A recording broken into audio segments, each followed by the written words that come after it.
The American Red Cross is seeking more blood donations in these winter months. With many blood drives canceled due to the blizzard hitting western New York, officials say that need has slightly increased. Natalie Kuchko reports.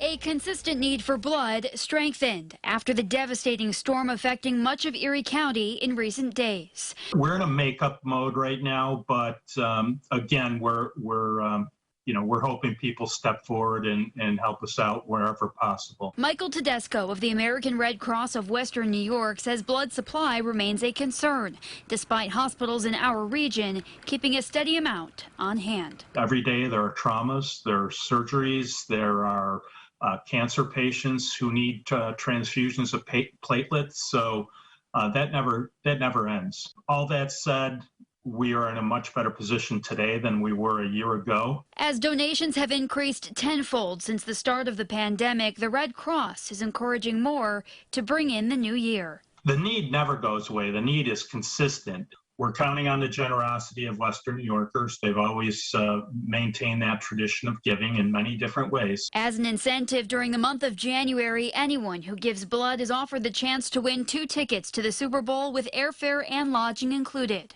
Reporting, Natalie Kuchko, News 8. Natalie, thanks. For more information or to schedule an appointment or to donate there, you can visit redcrossblood.org, or you can call the number 1-800-RED-CROSS.